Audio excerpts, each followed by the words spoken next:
speaking of spilling the tea, let's get right to it because I want to hear more about this game. We're here with Josh Ballagh from Lafayette, who's talking to us about Coalition, Council of the Republic. Josh, you were a big part of Sobo and GEAUXPUB, but you actually got to do some of the playtesting at Coalition. But there may be some people that have never heard of the game. So give us the elevator pitch. What is Coalition, Councils of the Republic?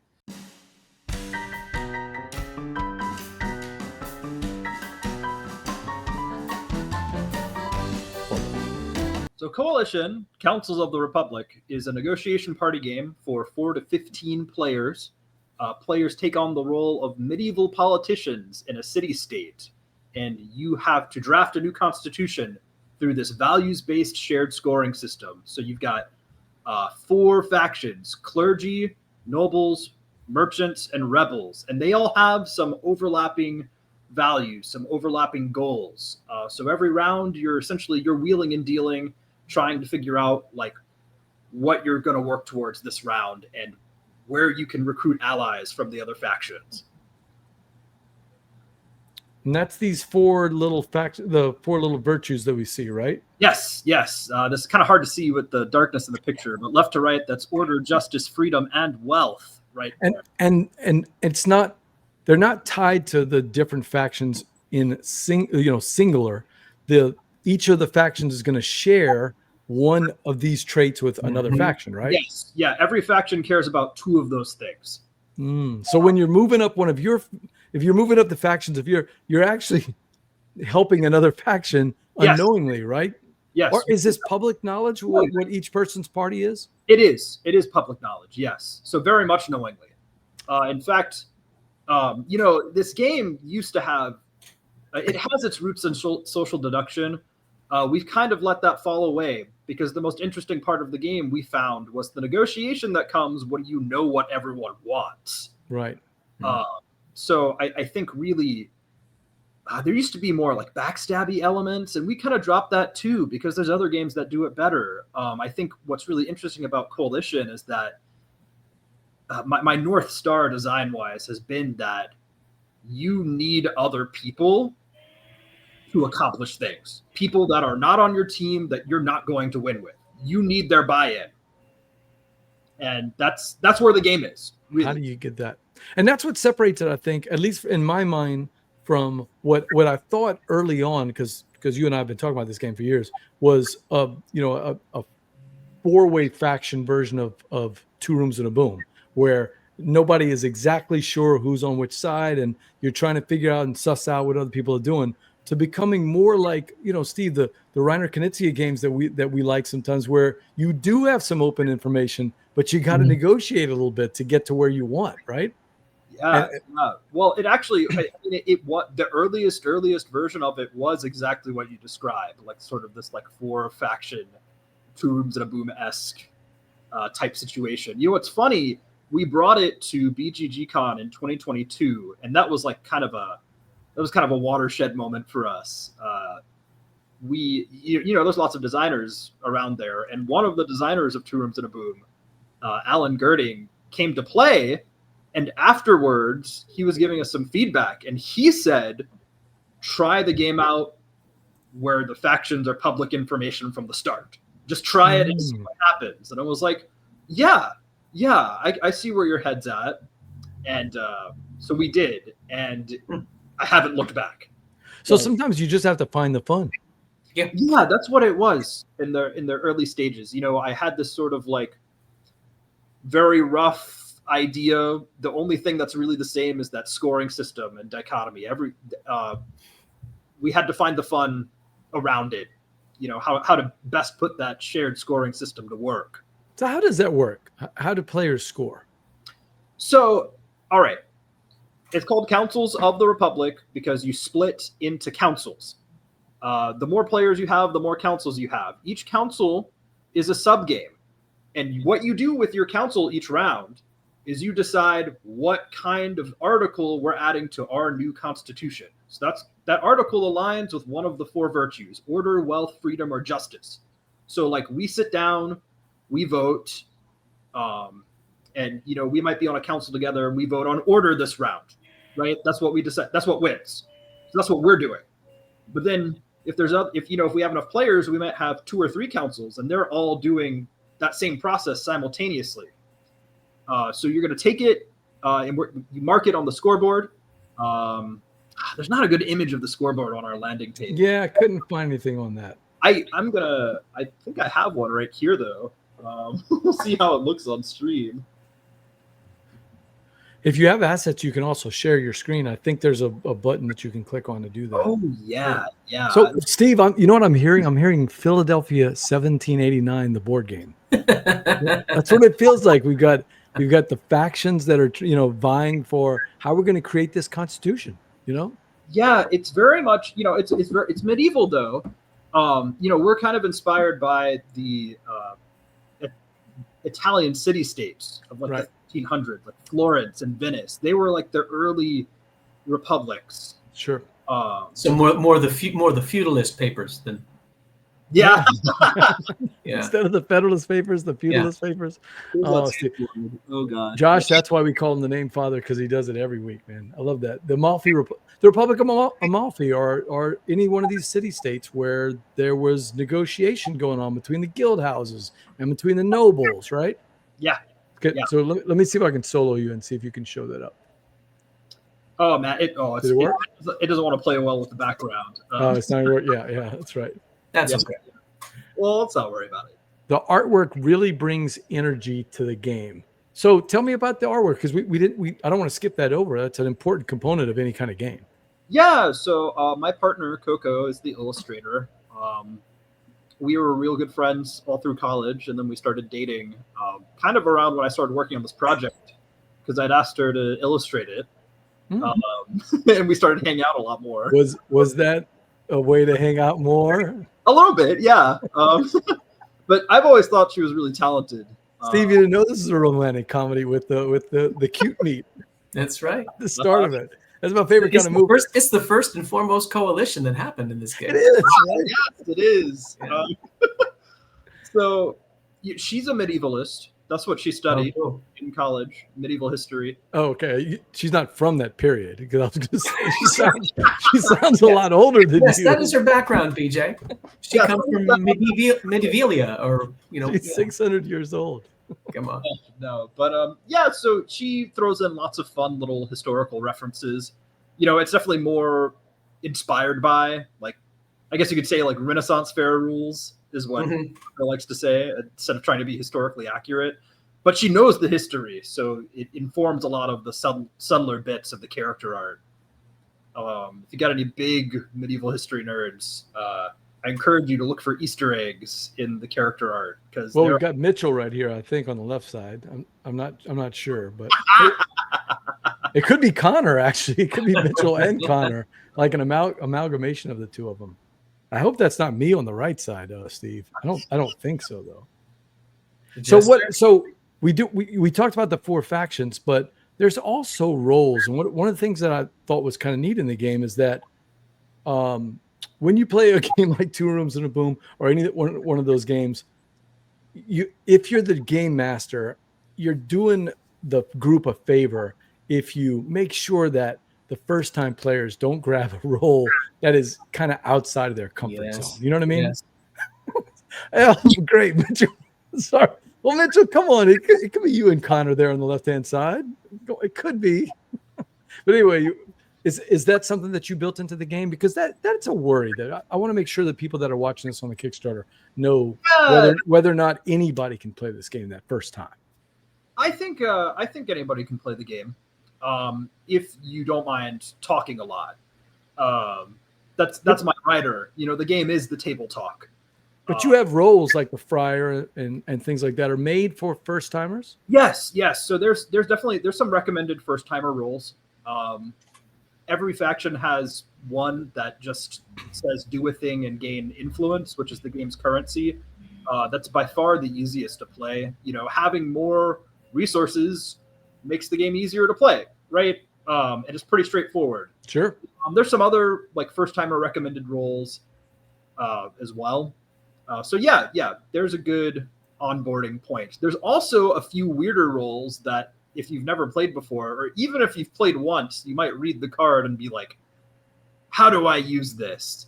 And that's there for the people who like that challenge, who like to read something and be like, this seems like a lot of hoops to jump through.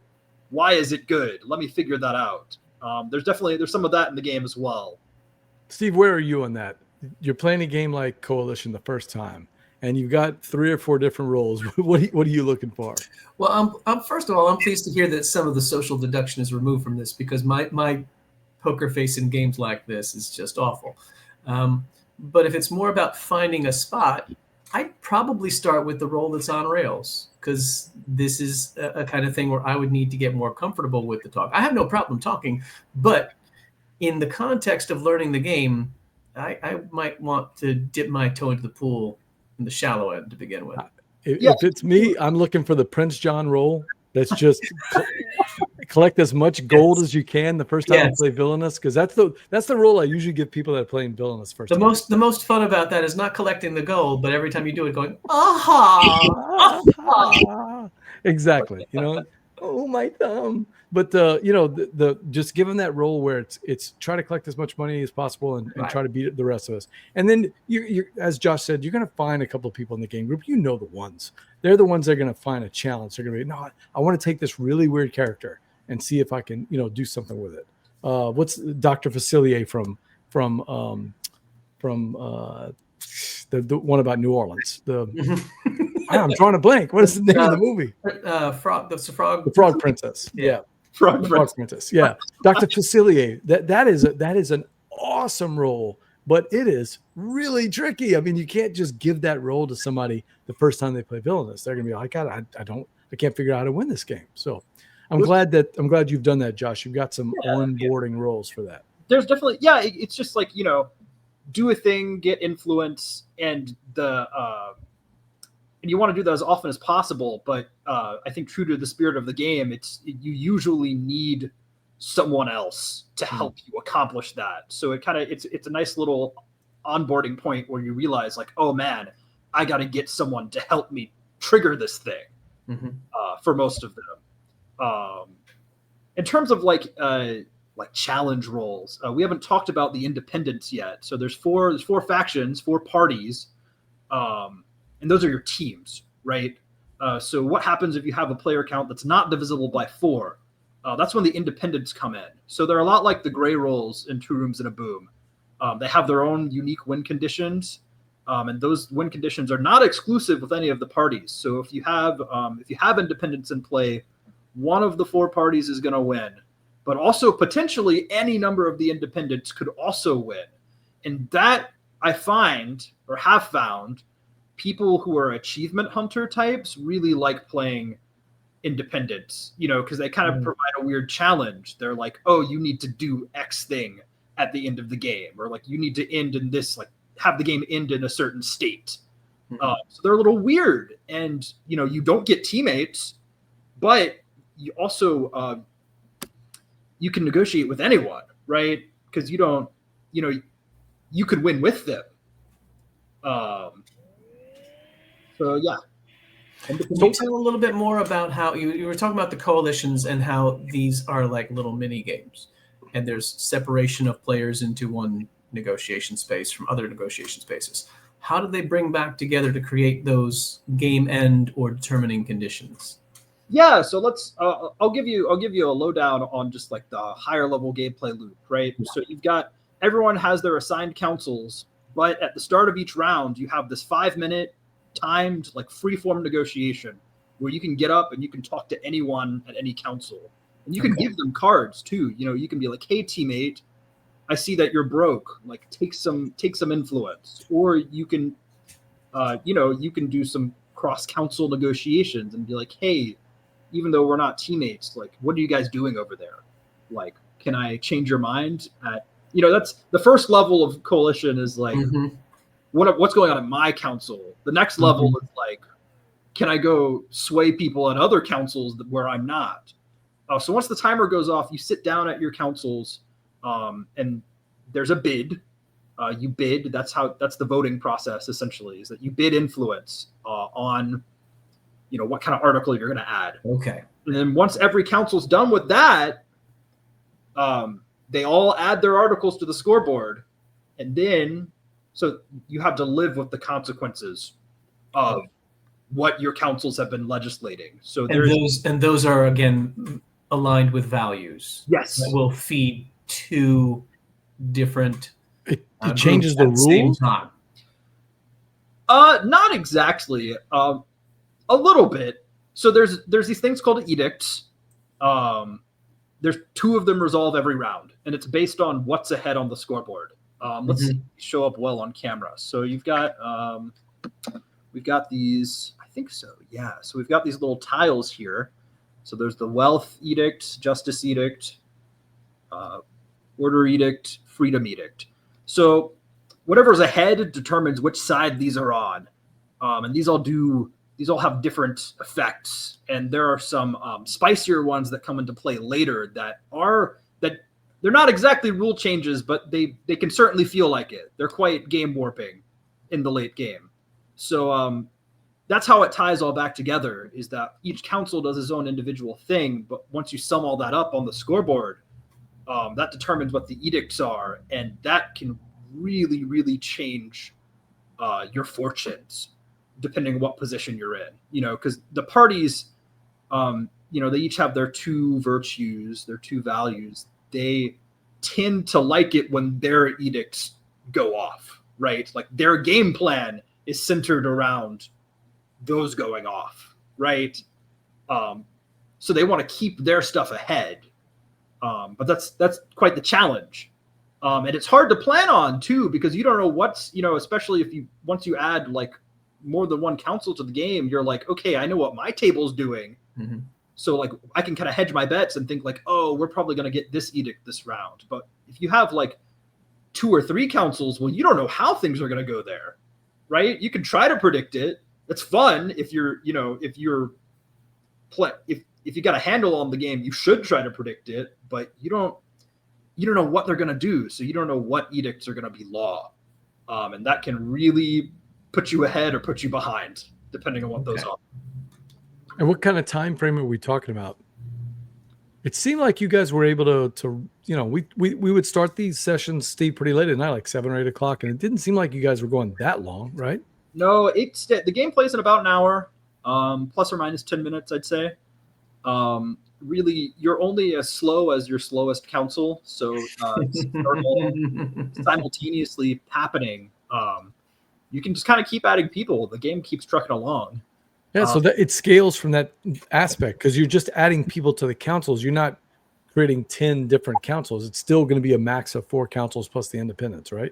Yeah, actually, we've done. What's funny is that you can keep solving for player count by just adding councils. And we did a really big game at Gen Con.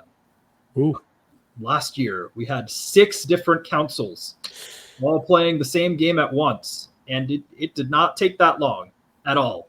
The reason it took longer is because we extended the negotiation time so that you had more time to coordinate. But in terms of actually the procedural stuff, it doesn't add time. And what triggers the end game? Could you nest this further? Could you nest the game within councils, within games, within affiliations, and have all of it just kind of continue?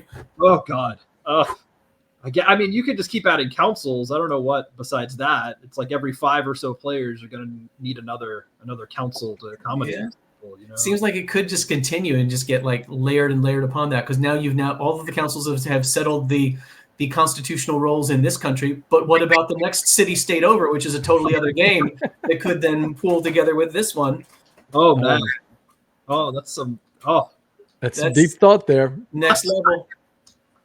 Steve, is this a game that Steve runs or is one of the advisors to a game group up at the local community college? Is this the kind of game that they would play? Oh yeah, yeah. This is the kind of thing they would eat up with a spoon. They like big, loud, talky games. They want to be throwing things back and forth. They want crosstalk. Do they have access to iPhones and Samsung Galaxies where they could film themselves? They will have, and if there's something that's kind of like a game master running it, because our current soon to be former president, now that she's graduating, was running Blood on the Clock Tower. So this is right down their street. Big roles and wondering what's happening across the table and what other people will be doing and how it's going to affect me. I should have put that in the show notes. That's a good point here. Let's face it. There's Twitch channels dedicated to Blood on the Clock. It seems like 24 hours a day you can go on Twitch and see people playing Blood on the Clock Tower. Where does this game? Is this a game that Blood on the Clock Tower fans would enjoy? Is this game not made for them? What are we talking here? I think yes. For both. Yes, for most people. I think a lot of people like the big social deduction games. Yes. For the same reason that I do is that I like. You do. Yeah. I love Blood on the Clock Tower, man. Yeah. I like the bigness. I like the crosstalk. I like just games with a lot of moving parts, with a lot of people inputting things into this weird, crazy whole. Coalition is very, very much that. Sometimes people expect it to be more social deduction-y, and it's not. So if you really, really like lying, Coalition doesn't really have a whole lot of that, more than any other board game. But if you like the bigness, the chaos, the talk, it's got that in spades. So I think most people who like Blood on the Clock Tower will have a really good time playing Coalition. I kind of like the idea of there being more of the gamery part and less of the the finger pointing and the social deduction. You know what I mean? It would be a welcome change. Mitchell says, I played this game back on a social deduction and was shocked when Josh said he took that part out, but it still really works without it. Hey, there's your Kickstarter quote right there. It still really works. I was surprised when I played the new version last week. That's fantastic. Oh, that's right. You guys had a play test while I was out of town. You guys had a play test last Friday night. How did that go? Yeah, we had a blind play test. It went really well. Boy, Steve, that's got to make a designer nervous. Here's the rules. I'm not going to say anything. You guys play the game. Yes. To their credit, they did not get a single rule wrong. Really? Played it. I was not there. You were not there. That's we all I know. anticipated Steve there. Jojo and Jeremy spent about an hour digging through the rule book and giving me very detailed feedback. Really? It needs to be cross-referenced. Like this section needs to come before this section and da-da-da-da-da. And I was like, oh man, like this is so good. Like this was more than I expected, but like, I played tested this game a bunch. I'm not taking it personally. Like they did a huge favor, by just tearing it apart. And wouldn't you rather know now than 6 months from now or a year from now when people have the game in their hands and they're writing you emails? Why isn't this on page 5? You'd rather know now. Yeah. It's so good. It was really good. Yeah, for all of you people who didn't come to Sobo, you missed this. You had a chance to play this game at Sobo, not once, but twice. How did that go over at Southern Board Game Fest? Pretty great. You had some pretty good group, pretty big groups. Yeah, we did a 12-player and an 8-player, and those are good. Oh, or was it 9? Something like that. Yeah, that's a good player count. Yeah, first game, real close. I after a round or two, I heard people, making some really interesting offers to each other. And I was like, man, I like how these people. This is a family show, though, Josh. Yeah. Just be careful. Yes. So that went really well then. Yeah. Kickstarter details. Give us the details so people can get ready for the Kickstarter. How do they find out about the game? Any surprises you can let us know about or what you're expecting about the Kickstarter? Surprise. Keep your eyes peeled in June. We will be live in the month of June. There may be some surprises, but nothing I can talk about as of yet. Okay. But if they want to find out about the game, the best thing is to go to this link that Steve has, coalitionthegame.com. Coalitionthegame.com. And there's a little email that they can hit right there. Sign up for the email list, and that way they'll be notified as soon as it goes live. Is that right? Yes. Mitchell's got a question for you. When did you decide to lower the player count? That was another surprise. How well it played at only 5 after seeing the big games of 20. Yeah, how did that work? Yeah, so basically to make the game actually good, I really had to drill down on like gameplay at a council in the early days, it was like, it's so interesting. Like the game is so interesting in all the crosstalk. But once you start getting down to lower player counts, there's less crosstalk across councils, and it would start to get more boring. And I was like, man, we got to fix this. Like, I've got to make one council work by itself as a unit before you add it to the big, like, you got to make the sub game work before you add it to that whole like macro game. So basically just like really drilling down into the gameplay. In response to what Mitchell was saying there, social deduction is so not my thing.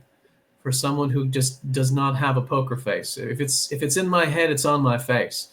But I like the idea of how this could, like, rather than trying to narrow down and target something, social deduction, this seems to be like more of a social expansion, more like social induction. What you do in this group bleeds out into other groups. Yeah. And I would much prefer social induction than deduction. If you look, He's available for hire, Josh, if you need. That's awesome. That's so fun. There's one other thing I'd like to talk about. What you got? In just in regards to negotiation games, there's Social manipulation. I like that. There's this mechanic in Coalition called sigils. Every player starts the game with a sigil card. It represents your good word as a counselor, your honor. Mm-hmm. It's an extra bargaining chip. This idea came about in Token Con in 2023. One of my playtesters said, man, this game really needs an extra bargaining chip to throw at people. And that's where this came from. So you start with a sigil. It's not worth anything to you. You give it to someone else, someone who's not on your team, it's worth extra points at the end of the game. The other thing that's interesting about it is that you can use it to secure binding deals. So you can get creative. You can kind of make your own rules, essentially. You could say, like, I'm going to offer you this sigil, and if you accept, you're not going to vote this way for the next 2 rounds. Or you could say, you could just trade sigils. You don't have to make a deal, but if you make a deal and a sigil's involved, the deal becomes binding, and you have to uphold it to the best of your ability. And I find that this is what allows players to get really creative and do really powerful things, because, once the sigil changes hands, they trust each other because they have to, because the game says so, right? Yeah, that's that magic circle thing where within the context of the game, that sigil has power. Yeah. It's, oh no, I gave you my sigil, I gave you my word. Yes. Interesting. Was that just a brainstorm or just some talking or? Yeah. So, when someone said extra bargaining chip back in the early days, that's kind of where I landed. And I pulled some inspiration from Sidereal Confluence, which I think we played together. It was Jack, my son. You played with Jack at Stillborn. All right. Yeah, it was Jack. He loved that game, by the way. Yeah. That's one of my all-time favorite games. But what's so interesting in that game, it's a negotiation game about like space economics. But every deal in that game is binding, and that's what makes it tick. Is that you can come up with whatever deal. You can be like, I'm going to go into debt with you, and I'll pay you whatever resources for the next 3 rounds. The creativity that comes when you can trust the guy across the table from you is just incredible. So whenever we were like, we need to add an extra bargaining chip, I was like, what if you could use it to make deals binding? And holy crap, it really sings. So the game, The Resistance, or The Resistance Avalon, Steve, if you've played it, and I've gotten suckered by this sometimes you'll have somebody next to you and you're just vibing with them. You're like, I know this person is on my team. And all of a sudden you start whispering and you're concocting plans together and you're like, oh, this is this. And then of course you find out that they were lying the whole time and they were actually, they backstab you then. What I like about what you're describing with Sidereal Confluence, which I haven't played, I definitely want to play it at some point, and Coalition, is that comfort level of, oh man, a shared goal between 2 people that you can take to the bank, at least for the next 3 rounds. Maybe after that, we're going to go our separate ways, but we're going to have this kind of mutual, admiration society, and we're both going to work together on it. That's kind of a cool influence. I like that, Josh. Yep. Yeah. Well, that game is Sidereal is pretty brilliant. And I think Coalition owes a lot to it design wise. It's definitely much lighter than Sidereal, though. That's for sure. Some good and shorter. So we've gotten some of the homages. We've gotten a little bit of playtime. We talked about the art. If somebody, they know how to find out. But if somebody wants to play this, you've got a busy convention summer coming up. Is that right? Yes, that's right. So we are going to have a presence at BGG Spring, Origins, and Gen Con. So we're going to have booths at those first two and a few games in the evenings. And then Gen Con, there's no booth. We're just running games like 10 a.m. to 10 p.m. every day. Yeah, people can sign up with the normal tickets, right? Yes. So event signups are live for BGG Spring and Origins.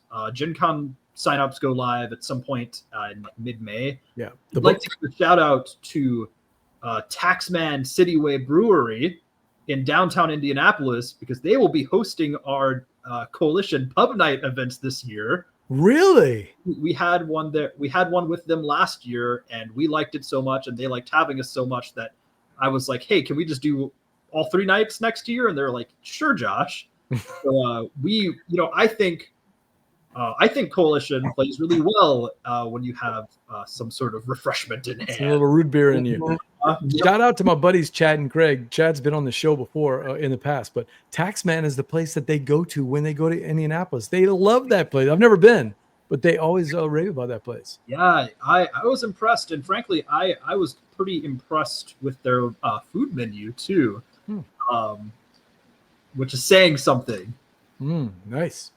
All right, so that is Coalition Councils of the Republic. Steve, if you want to hit that link again, it's coming up sometime this summer, we know, and we'll be at a bunch of conventions if you want. If you missed out on Sobo, you can catch Josh at one of those conventions that he mentioned coming up. But make sure you click on that link, Coalition the Game, you put in your email address, and you'll be notified when it comes alive. Good luck to it, Josh. I can't wait to see what's going to happen. I can't wait to see the video, because I think I recognize some people in the video. So that's good. That's always going to be fun.